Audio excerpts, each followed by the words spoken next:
अस्सलाम वालेकुम जी। तुसी वेख रहे हो मेरा चैनल हड बीती जग बीती।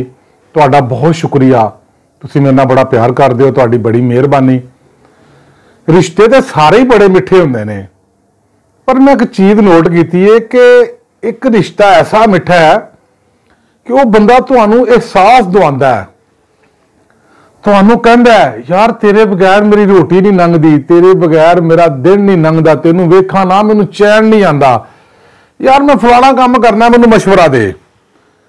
हर काम च तुहानू अगे अगे रखेगा। बड़ा मिठा रिश्ता है, वो रिश्ता है मतलब दा। यकीन करिया जे जोड़ा मतलब दा रिश्ता हुंदा है ना, बड़ा ही मिठा हुंदा है। तुहानू फोन आउणगे, आओ जी फलानी जगह ते नाश्ता करन चलीए, आओ जी फलाना काम में तुहाडे बगैर नहीं जनाब गुजारा हुंदा, ओ मैं जनाब तुहाडे कोल आवां ना, तुहानू मिलां ना, तुहानू वेखां ना, सुकून नहीं आंदा। तुहाडे अंदर ओ खूबियां लभणगे जेड़ियां खूबियां तुहाडे मां प्यो नूं भी नजर नहीं आंदियां।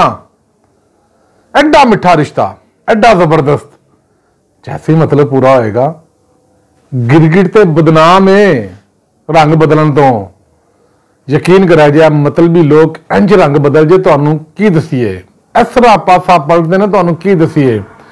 इस वास्ते कोशिश करो जिहड़ा बंदा तुहाडी बिला वजह खुशामद करे, बिला वजह तरीफा करे, एवें तुहानू चक्की फिरे, थोड़ा जिहा खबरदार हो जाओ, ठीक है। जिहड़े खलूस नाल प्यार नाल मुहब्बत नाल तारीफ करते ने, उन्हां दी मेहरबानी, उन्होंने इस जमरे च ना रखिया जे।